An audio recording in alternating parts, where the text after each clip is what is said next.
Pneumatica, Book 1, by Aaron Welborn and Aaron Knight. They came over a hill after 7 hours of driving, the ruins of El Paso in front of them pulling back at the edges of the darkness.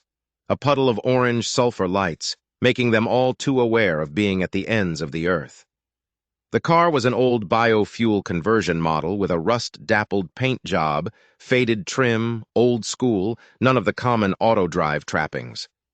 A low static hummed from the radio, occasionally interrupted by an eerie chanting of a Native American, Navajo, maybe Pueblo, that came crackling up out of the speakers like the haunting voice of a loon at night. They pulled up into the only lodging they could find, the Americana Inn. About the lousiest hole this side of the Rio, but it was better than the alternatives. The coyotes out there had gone mean, lost their fear, no place for visitors.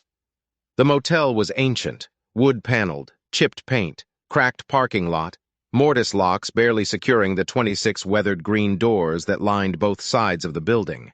The car slid to a stop in front of the motel and Theron stepped out. Tall, lean, yesterday's clothes, eyes too old for his face. Skin tanned from too long under an angry sun glistened with perspiration. He stretched, surveying the empty lot, watching heat waves ripple across the battered asphalt. 10 long, slow strides and he was at the office. Theron pulled the handle to the steel mesh security door and disappeared inside. At the counter, he traded 3 days' protein rations to a weathered innkeeper with a bionic left arm for a room and a bath without so much as a hello. Theron took an old metal door key from the man and exited back out into the stifling heat. Telisa was already out of the car, bags in hand. Tall and sculpted, lush lips, honey eyes.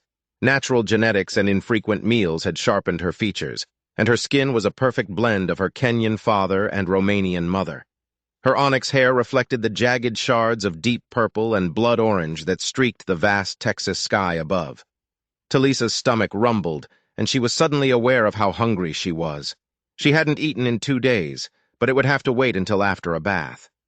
Theron took the largest of the bags she was holding, opened a door marked with a tarnished bronze A13, and stepped into the darkness beyond. Telisa flipped the light switch as she entered and tossed her bags unceremoniously on the bed.